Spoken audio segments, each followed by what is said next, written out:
Hai, kembali lagi dengan aku, Mawar.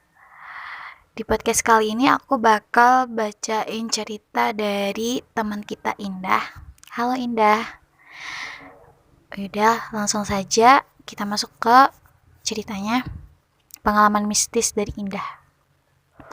Jadi dari kecil tuh Indah tinggal bersama adik neneknya. Biasanya Indah manggilnya Mbah Uti. Nah, Mbah Uti ini nggak punya anak. Jadi Indah udah dianggap sebagai anak lah, sebagai anak angkat gitu. Nah, waktu itu Indah berumur 6 tahun. Ya, biasalah kalau anak kecil kan suka dimanja gitu.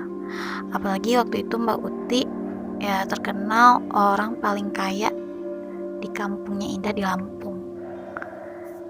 Nah, jadi di Lampung itu Mbak Uti punya toko yang sangat besar, banyak karyawan, dan pokoknya tuh hidupnya Mbak Uti dan Indah ini ya serba kecukupan lah gitu, berkecukupan dan ya enak lah hidupnya gitu.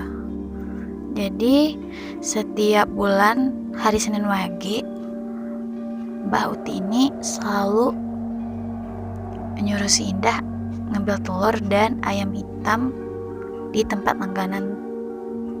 Nah, jadi saat itu kan masih kecil gitu, Indah ya belum kepikiran apapun kan, belum bisa berpikir matang seperti sekarang gitu.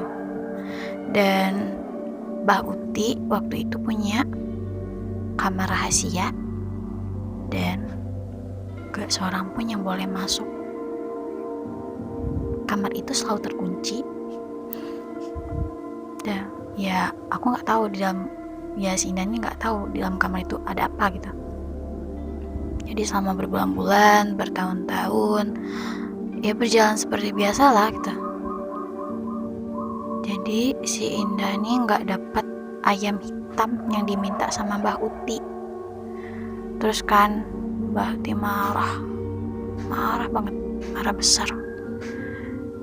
Dia mukul, Mbak Uti itu mukul Indah, dan rasanya Indah ini bakal kayak mukulnya tuh kayak mau ngebunuh gitu setelah selesai marah. Terus Mbak Uti masukkan ke kamar rahasianya. Mbak Uti teriak-teriak, nggak tahu kenapa, merinding. Sumpah ini bener. Sampai jam 2 malam Mbak Uti tuh nggak keluar dari kamar. Ya, bagian ini aku merinding, beneran merinding tubuh aku. Oke, kita lanjut baca. Si Indah terbangun kan pas jam 2 malam, terus dengar suara semacam desisan ular. Oh my god, beneran ini merinding parah. Ya walaupun Indah agak takut, tapi Indah tetap mencari sumber suara itu. Ternyata suara itu keluar dari kamar rahasianya Mbak Uti. Ya, Indah penasaran kan apa yang ada di dalam dan apa yang terjadi gitu.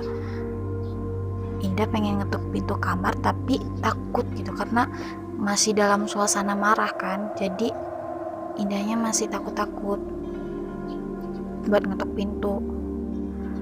Ya, dengan keberaniannya Indah tuh dia mengintai, melihat Mbak Uti dari celah-celah lubang kunci pintu.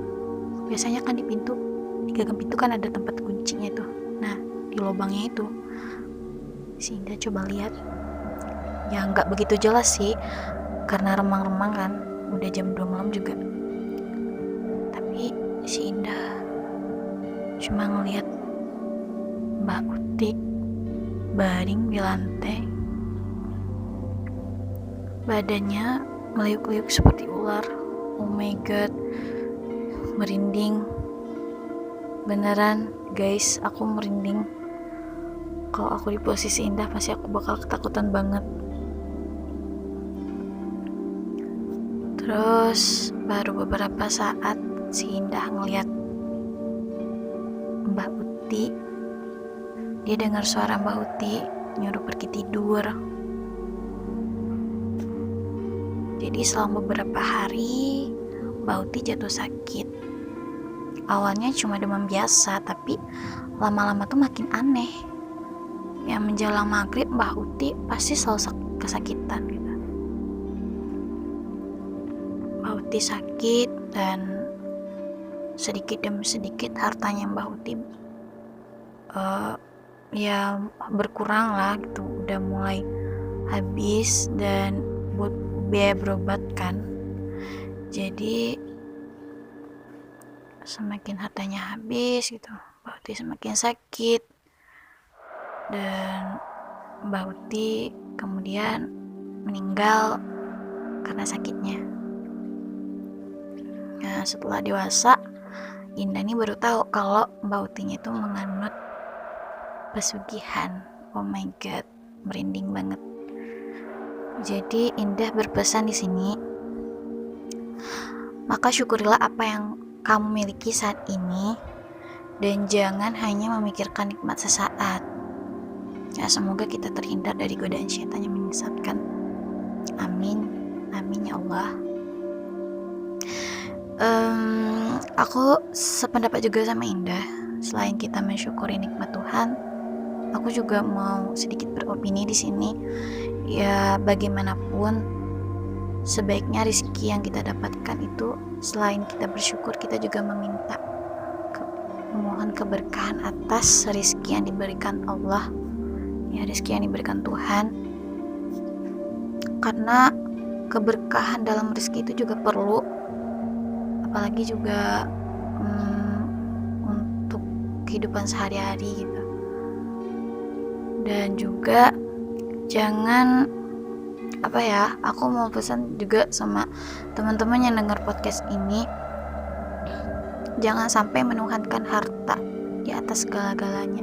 Jangan sampai menuhankan setan di atas segala-galanya. Karena di sini tuh kita hidup atas kuasa Tuhan, atas kuasa Allah, dan sebaik-baik memohon perlindungan dan pertolongan ya hanya kepada Allah. Jadi ya gitu deh, jangan, intinya ya hidup sesuai aturan agama kita aja gitu, jangan sampai melenceng ke arah yang menyesatkan, karena efeknya bakalan jangka panjang gitu. Kita bakalan hidup di alam selanjutnya, alam akhirat, dan itu efeknya panjang. Kita bakal menanggung apa semua yang kita perbuat di dunia ini. Ya, mungkin itu saja dari aku, dari Mawar. Semoga teman-teman yang dengar podcast bisa mengambil hikmah dari pengalaman mistis oleh Indah, dan ini real. Oke, sampai ketemu di podcast selanjutnya bersama aku, Mawar. See you.